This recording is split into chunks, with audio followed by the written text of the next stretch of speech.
eyes are on your text. But he was still one of the most popular men in school. He would have sacrificed everything for anyone but his friend later wrote, this time, everything he Good. How would you describe Lewis based on how his friends talked about him? How would you describe Lewis based on how his friends talked about him? Sierra. I would describe him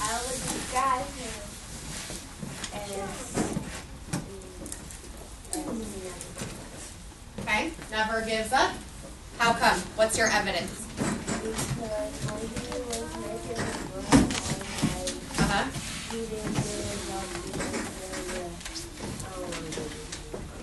Right. He never gave up. We already knew that about him. Very good, Sierra. What else, based on what his friends said about him, what else do we know about him? Other than that he never gave up. Kaya, what else do we know about Lewis? I was going to say when he was on stage doing the thing with the writer and everybody going to the Trick, that's my mistake.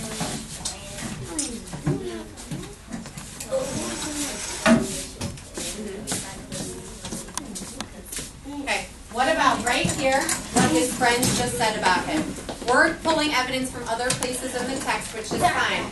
I want, based on what we just read, Isaiah, how would you describe him? I would describe Lewis Braille as being heroic because his friends said that he sacrificed everything. Yes.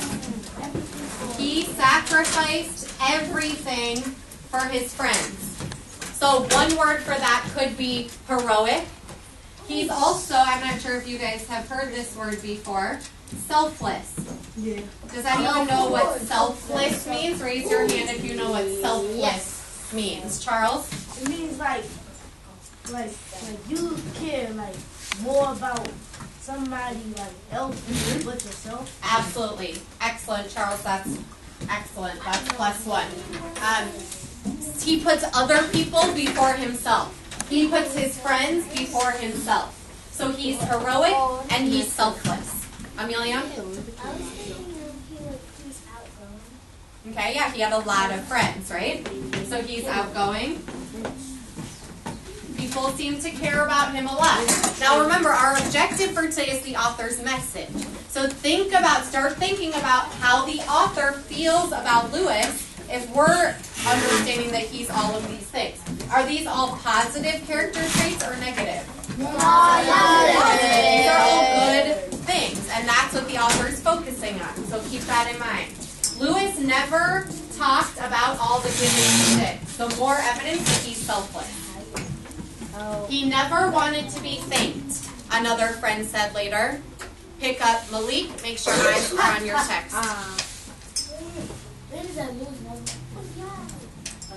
He never wanted to be thanked, another friend said later. Eyes are on the text. Another friend said later. But on the back of his desk was a small black box. Inside it was stuffed to the brim with slips of paper. They were IOUs promise people had made to pay back money to Lewis. And Lewis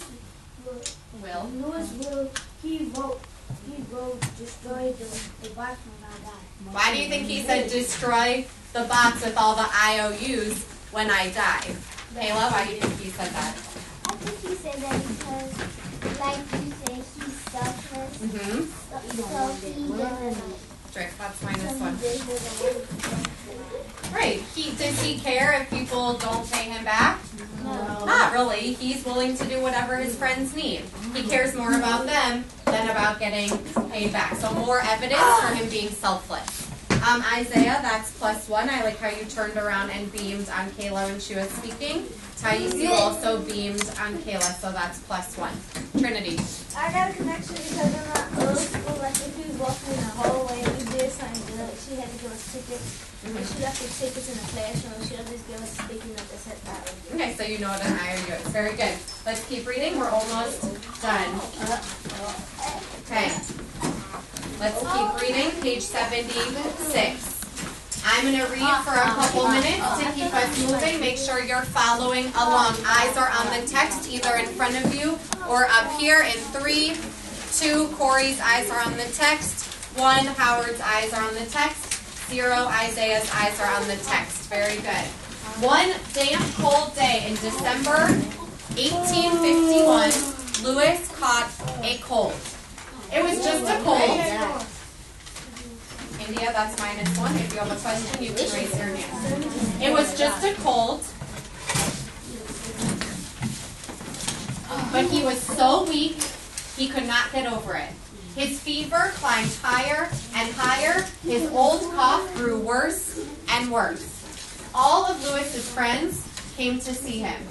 They tried to tell him he was getting better, but Lewis only shook his head. Read in your head. He knew he'd been close to death so many times. You don't have to pretend with me, he said softly now. Lewis was not afraid of death. A priest came to pray with him and prepare him for it. Lewis said after the priest's visit, I tasted the greatest of joys. But Lewis Braille loved life too. He also said, I asked God to take me from the world, it's true. But I felt I wasn't asking very hard. But Lewis's life was almost over all the same. On January 6, 1852, it rained all day. The wind howled around the building. Hour after hour, the storm grew worse. Thunder and lightning filled the air. It sounded like giants battling outside. It sounded like giants battling outside. That's an example of what? That's an example of what, Jaquami? Excellent. Why do you think the author included some figurative language here? Why didn't the author just say it was so loud? Why did the author say it sounded like giants battling outside? Rick, what do you think? He probably wanted to make the story more exciting. Exactly. More interesting to read, more exciting. Charles. Well, he was like that's like an adjective. Yeah. It was like describing it. Exactly. Because he was just saying like the lightning was like real loud, and then he described it with an adjective. Exactly. Like it was a giant battle. Yep. And the author was trying to be suspicious. Yes. Suspicious. Suspense. Specific. Specific. Good. This is also a very important moment because what can we tell that the author is building up to and getting close to? Trinity? His death. Exactly. So because we're building up to such an important moment here, the author really wants to pull us in and make sure that we are paying attention. Trinity? And you can tell he's writing down also because, like, in real life, when it's about to be somebody's funeral, somebody about to die in ones. Yeah, a lot of times in movies, stuff like that. So it sets the mood, it sets the tone. Very good. Lewis turned his face to the window and smiled. He had always liked a good fight. Then he closed his eyes for the last time. So when did he die? January 6, 1852. Lewis died. So definitely a major event in his life. Okay, Lewis. Let's see who haven't we heard from yet. Tamari D, pick up.